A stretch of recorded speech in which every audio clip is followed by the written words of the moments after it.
Un saludo cordial a todos nuestros amigos que ven este programa Corazón Misionero. Las misiones están en el corazón de Dios y seguramente también en el tuyo. En el día de hoy tenemos una invitada especial que está viniendo desde el otro continente, el continente africano. Con nosotros está Araceli Carrión, a quien le damos la más cordial bienvenida. Gracias. Bienvenida, Araceli. Realmente es un gozo que puedas compartir con nosotras. Y bueno, sabemos de que una misionera no se hace de la noche a la mañana y hemos estado conversando previamente y quisiéramos que nuestra audiencia te conozca, que nos puedas contar un poco de ti, cómo sentiste ese llamado a ser misionera, un poco también de tu experiencia profesional, de tu vida familiar y cómo es que sientes ese llamado de Dios a salir y irte tan lejos. Yo siempre he dicho que Dios te llama, ¿no?, en un momento muy especial, pero también te confirma, ¿no?, por etapas en tu vida. Bueno, en mi caso, a los 6 años recibí a Cristo en mi corazón y a los 8 fue donde en una escuelita dominical me enseñaban las maestras sobre las misiones, ¿no?, sobre ir a África, a la China, todos esos misioneros pues antiguos, ¿no?, y uno se apasionaba más los viajes de Pablo y todas esas historias de la Biblia, que creo que ese fue el inicio, ¿no? Y mis padres me decían, oye, Araceli, desde esa fecha tú decías, quiero ser misionera, ¿no? Hasta hablé una canción ahí. La semillita estaba. Sí, ¿no? Ahí había canciones que cantábamos de misionera. Eso confirma lo que pasa con muchos misioneros. En su niñez son tocados o atraídos por alguna historia misionera, alguna historia bíblica para dedicar su vida a esto. ¿Eso impactó realmente su vida? Y lo curioso es que a partir de los 12 años, es como que a los 8 me dijeron, sí, tú tienes el llamado, te hemos visto que... Pero a los 12 fue cuando, bueno, no sé si puedo decir el nombre del colegio, pero es algo que sí lo honro, ¿no? El colegio Alberto Benjamín Simpson. Me enseñaron en educación cristiana acerca de investigar los viajes de Pablo, y ahí es como que tenía miedo, señor, ¿cómo voy a ir? El apóstol Pablo era tal, todo lo que pasó, todo lo que vivió y lo que vivió, ¿no? Y por causa de Jesucristo decía Señor, pero él me puso paz, ¿no? Cuando decía ahí en los versículos que el Espíritu Santo le decía a dónde ir y no ir, y que Dios lo levantaba. Entonces Dios lo guiaba. Y a partir de después a los 16, Congreso Misionero de la Alianza del INSE, ahí donde dije, envíame aquí, envíame a mí. Entonces ahí ya fuera como Señor, ya voy a obedecerte. Qué precioso. Y realmente cuando tú dijiste, heme aquí, envíeme a mí, Dios te envió bastante lejos, ¿no? Te envió bastante lejos a Guinea Ecuatorial, ¿no? Y sin duda ya has vivido muchas experiencias desafiantes y yo me pongo a pensar en ti, pues una mujer joven, soltera, que está varios años allá, has vivido tantas experiencias también inclusive transculturales y con tu salud. Cuéntanos, ¿no? ¿Cuántas enfermedades has tenido que enfrentar para que la audiencia sepa, ¿no?, todo lo que vive una misionera en carne propia, pero también cómo Dios te protege? Sí. Ahí las enfermedades más comunes es la tifoidea, ahí es como una epidemia casi, ¿no? Porque es como una gripe, siempre te está dando. Segundo, la malaria, ¿no? Tifoidea sí es algo que cada año me da hasta 4 veces, ¿no? Y es 5 y es algo que, aunque te cuides, ¿no? Pero yo sé que el Señor permite, ¿no?, esas enfermedades con propósito para depender de Él.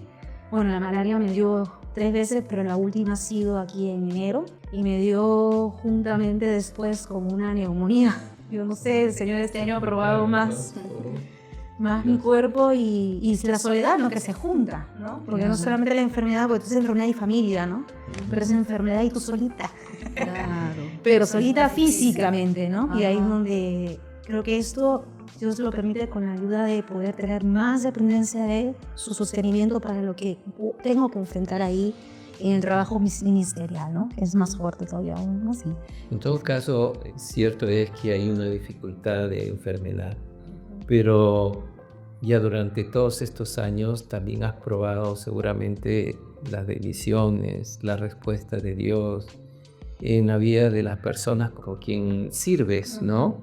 Inicialmente creo que trabajaste en un proyecto de educación y después fue ya involucrarte en una iglesia. Cuéntanos ese paso. Bueno, gracias a Dios, en la etapa del poder ser maestra, estuve 2 años capacitando a diferentes escuelas, ¿no? Pero no a los alumnos, sino a los maestros. Y eso ayudó también a tener más cercanía con las personas, conocer la cultura, que era lo más importante en el inicio, ¿no? De tu primera etapa, ¿no? Y ahí fue cuando también aprendí cómo evangelizarles, ¿no? A través de estas escuelas a los niños, a los jóvenes, a los mismos maestros. Y ayudó muchísimo a esa interacción. Ahora pudimos formar un grupo de hermanos, pudimos evangelizar en algunos otros barrios, pero finalmente en el año 2019 pudimos ya, juntamente con otro pastor, que se llama Pastor Faustino, que también tenía un grupo casi de 30 personas que él estaba discipulando, guiando, nos unimos con él y así pudimos formar, ¿no? Juntos la Iglesia Alianza Cristiana Misionera, ¿no? En el año 2019, uniéndonos con él porque necesitábamos un nativo. Nos dimos cuenta que yo estaba con la misionera Mirta porque fui para plantación de iglesia. Justo, eso quería preguntarte, porque hicieron una especie de transición con la misionera Mirta Espiña, que había ido años anteriores, ¿no? Sí. Mi envío fue para plantación de iglesia, apoyo a la misionera que tenía ese proyecto. Ella estuvo conmigo 4 años, los 2 primeros años fue educativo, de ahí fue inicio de la iglesia con plantación. Y de ahí estoy 4 años más ya sola, ¿no? Para poder formar. Esos 4 años que siguieron es formación de liderazgo. 8 años sirviendo en una cultura diferente, sí. Supongo comida diferente, no sé, costumbre diferente. Aunque el idioma es el español, sí, o mezcla con francés. No, ahí el idioma oficial es el español y otros, pero más se habla el español y bueno, su propia lengua nativa, que entre ellos pues lo hablan en la calle, en los casis, entre hermanos, amigos, en la iglesia misma, ¿no? Están hablando. Mucha mezcla, ¿no? Pero el español lo saben bien, ¿no? Sí ha sido difícil, les soy sincera, no ha sido difícil tanto la comida, ¿no? Sí, porque ¿te gusta la comida ya? Sí, puedo decir que es agradable, no puedo decir que está mal. Sí, es buena, lo que ellos te sirven, ¿no? Con tanto amor, ¿no? Y eso creo que es lo que más vale, ¿no? El amor con que te lo sirve. El amor y la preparación, porque sí tiene muchas preparaciones. Pero creo que lo que más fue, lo más duro ha sido la parte de la interacción al inicio, los 2 primeros años con la gente. Porque allá nosotros somos, como en Perú, los gringos, ¿no? O sea, cuando vienen los de Estados Unidos, los quedas mirando, los perros. Yo soy la gringa allá de... Sin bromas, o sea, es como que llamas la atención, muy simpática, guapa, entonces los hombres están un poco sedientos. No están al acecho. Sí, propuestas de matrimonio he tenido, como ellos hacen este símbolo, ¿no? Mucho, pero... bueno, ellos tienden a hacer eso, ¿no? Es su peculiaridad, ¿no? Entonces, camines por la calle, cuando vengo aquí a Perú, me ven y nadie me ve. Pero uno se acostumbra, ¿no? Uno se acostumbra, pero creo que ese fue el mayor choque, ¿no? De ahí ya uno va aprendiendo, ¿no? A cómo defenderse, a mirar cómo actúan las mujeres, porque ellos tienen un lenguaje más visual, gestual. Tú puedes hablar mucho al hombre, decirle no, que no, o tal, pero no, ellos son un gesto de seriedad o mirar a un lado hace que un poco ya se detengan, ¿no? Es diferente la comunicación, porque se más va aprendiendo. Eso fue el mayor choque. Después ya todo ha sido un poco más, adaptarme más fácil, ¿no? Al sistema. Y espiritualmente, ¿cuál ha sido la mayor confrontación que has podido tener a la hora que evangelizas, por ejemplo, ¿no? Ha sido un poco duro en este tiempo. Estamos saliendo más al campo de misión, es decir, andando por las calles, los bosques, ¿no? Entrando. Más que bosques, como es ciudad pequeña, ¿no? Entonces hay más campo. Hemos estado entrando a las casas, evangelizando, y lo más duro ha sido encontrar que tú predicas el evangelio, te aceptan, ¿no? La predicación, pero después es como que lo aceptan como un profeta más a Jesús, ¿no? Como un Dios más. Y te puede seguir toda la religión, ¿no? Entonces, tienen varias creencias. Son animistas. Muchos dioses. Y muchos dioses, ancestros. Hay mucho lo que es las maldiciones generacionales, o sea, maldiciones, ¿no? Que la generación te pone, mucho temor, mucho miedo. Y eso hace de que ellos quieran aceptar cualquier religión, ¿no? Entonces lo adaptan y se pueden asemejar, pero después te das cuenta en la iglesia que no son convertidos y pueden estar hasta 2 años ahí, ¿no?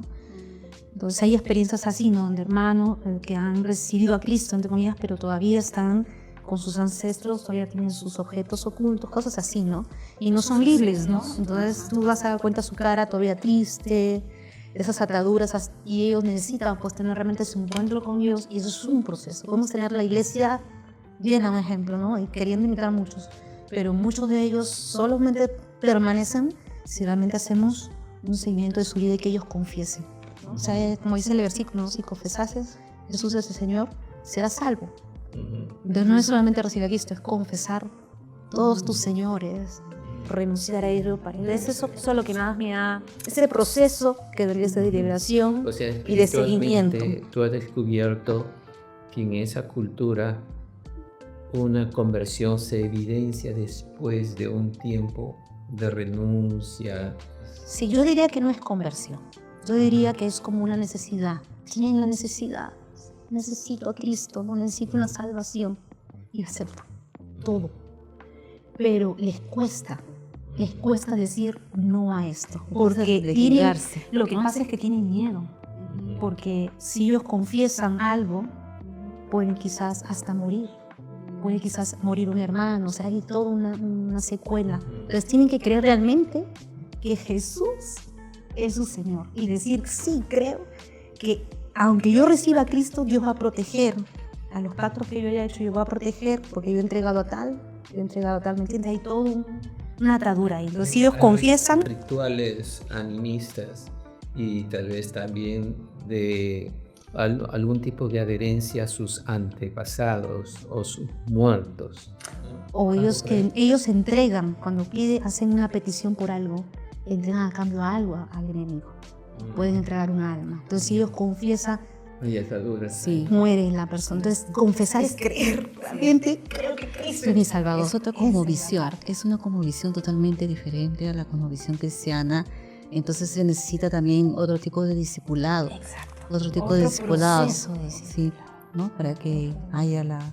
Pero de todas maneras, Araceli, en esta experiencia que ya tienes 8 años, ¿no? Ha visto frutos de ese trabajo, de ese ministerio. De verdad. Seguramente hay discípulos verdaderos de Cristo. Y dime, viendo que la iglesia, porque a veces recibimos fotos, informes tuyos, bautismos, gente llega al bautismo también. ¿Qué perspectiva o qué sueño te surge de parte de Dios para continuar con esta tarea? ¿Hay un plan a mediano plazo? ¿Hay posibilidades de que otros misioneros acompañen esa tarea? ¿Es un campo fértil para el evangelio, para las misiones? ¿O lo es muy difícil? No, hay oportunidad para predicar el evangelio. Como dije, ellos necesitan siempre ese discipulado, ¿no? Entonces necesitamos también, bueno, yo soy mujer soltera, pero gracias a Dios escuchan, ¿no? Por ser misionera. Y sí, ahorita tenemos un trabajo de lo que es estudios bíblicos para futuros pastores. Tenemos un grupito muy bonito en 2 ciudades, en Gata, donde estoy trabajando, y en Malabre. Y este proyecto viene de la Iglesia Alianza Cristiana de Gabón, que estamos trabajando juntos. Y también tenemos el proyecto de plantación de iglesia. No nos queremos quedar en Bata, ¿no? O sea, en Bata, en la ciudad misma, ¿no? No ir a los alrededores, ¿no? Entonces, en esta etapa ya voy para ese trabajo específico. Y también estoy orando, pastor, porque necesitamos una pareja pastoral, ¿no? Una pareja de esposos, porque hay áreas que se necesitan cubrir, pero esposos que sean mayores que el pastor. No pueden ser menores que el pastor, tienen que ser un promedio de 50 de arriba. Ahí Es en la importantísimo. cultura y la jerarquía de que un hombre mayor es de más autoridad, más Y respeto. influencia, respeto. No van a escuchar a uno menor. A uno menor, no. Esas diferencias culturales son importantes también. Pero siendo que ya están planeando, entrenando a nuevos líderes para ser pastores, entonces hay una oportunidad, un terreno de que la obra allá en Guinea Ecuatorial, la obra de plantación de iglesias, envíos misioneros, etcétera, puedan ser asumidos por la iglesia local. O también habría la oportunidad para enviar misioneros del extranjero, llámese Perú, Colombia, Ecuador, de algún otro país. En el caso de Guinea Ecuatorial recién está iniciando, ¿no? Están diciendo la hora, pero ellos mismos, los mismos locales, son los que están yendo a hacer el trabajo. Eso, ¿no? Eso es importante. Y entonces yo lo que deseo es acompañarlos en ese tiempo por grupos, ¿no? Estamos yendo a diferentes partes, acompañamos para animarlos, ¿no? Para fortalecerlos. Son jóvenes, estamos hablando de un promedio entre 23 años hasta 30, que son los que estaban a hacer ese trabajo. Son muy jóvenes. Los que están estudiando. Entonces, la idea es impulsar, porque han hecho ya ese trabajo, pero ahora es que lo mantengan, ¿no? Que es lo que necesitamos en este tiempo. Pero sí, ya ellos tienen que hacer misioneros, hacer misiones. Araceli, realmente Dios bendiga tu labor. Te felicitamos por todo lo que has hecho hasta ahora y te bendecimos. Gracias. Realmente el Señor debe tenerte en un lugar muy especial en su corazón, que llamó hace tantos años a una niña, ¿no? La sensibilizó desde los 6, luego a los 8, luego a los 12. Ya tenía un plan para ti, ¿no? Al mostrarte esos viajes misioneros de Pablo, ya tenía ese propósito trazado para ti, ¿no? Y realmente sigue adelante, que Dios te siga mostrando, ¿no? Algo que nos decías también antes de entrar a cámaras es que, así como alguna vez le dijiste a Dios, heme aquí, envíame a mí, estás dispuesta a ir donde Él te mande, ¿no? Entonces, realmente sigue adelante, te animamos, estamos aquí para apoyarte. Te han escuchado muchas personas hoy día acerca de tu vida, acerca de tus desafíos, acerca de tus luchas, acerca de tu salud, acerca de todo lo que has logrado hacer. En resumen, porque ella ha hecho mucho más en esos 8 años, estamos seguros de que van a seguir orando por ti, por la iglesia ya. Así de que ten valor, ¿no? Gracias. Como dice su palabra, sigue esforzándote y siendo valiente, y estamos para seguir apoyándote y orando por ti. Sí, Araceli cuenta siempre con el respaldo de las iglesias que somos de la Fraternidad Global, este grupo de iglesias que no nos ha detenido ni la pandemia, ni las crisis económicas, ni las crisis políticas que a veces vivimos, Sí. para seguir mirando al Señor, el que envía misioneros y sostiene misioneros. Y como iglesias nos sentimos animados de escuchar tu testimonio, saber que Dios te está usando en un lugar diferente, un lugar que muchísimos de la audiencia tal vez ni idea tienen cómo es ese país. Pero hay una mujer peruana en este caso que está trabajando en el lugar nuestro y sirviendo en un lugar que tal vez con nuestras oraciones, con nuestras ofrendas podemos apoyar de alguna forma para que esa obra continúe. Que el Señor en realidad siga levantando más misioneros. Y qué bueno que hay un grupo de misioneros autóctonos del lugar que están allí experimentando y viendo cómo Dios los guía para abrir una iglesia. Que Dios te guíe en esa labor y que esa tarea permanezca, ese fruto permanezca. Y pronto puedan salir de Guinea Ecuatorial nuevos misioneros a otros campos del país, ¿no? Sí. Porque supongo que el país es grande y mucha población que no conoce al Señor. El respaldo nuestro de parte de la oración y de este programa Corazón Misionero, es una alegría haberte tenido aquí con nosotros. Gracias, Que el Señor te igualmente. siga bendiciendo. Gracias. Tal vez quieras decir unas palabras finales, invitando a algunos que quieran ir a Guinea. Bueno, solo animarles, ¿no? Donde tengas el llamado a la misión, no tengas miedo, no tengas temor. Lo más importante es tener la dependencia de Dios en cada etapa de tu vida, en los momentos más difíciles, es donde tienes que depender más del Señor. No tener miedo. Donde Dios te lleve, el Señor te va a acompañar, pero tienes que dar pasos de obediencia. Si no das esos pasos de obediencia, el Señor no va a poder usarte como Él quiere en sus manos. Que Dios les bendiga, y si quieren ir a Guinea, vengan. Los espero. Estamos en Corazón Misionero. Espero que ahora sea parte de tu vida. Suscríbete. Pronto tendremos nuevas noticias y nuevas entrevistas con misioneros que están en el campo de batalla espiritual. Muchas bendiciones. No te olvides, suscríbete. Bendiciones. Chao. Bendiciones.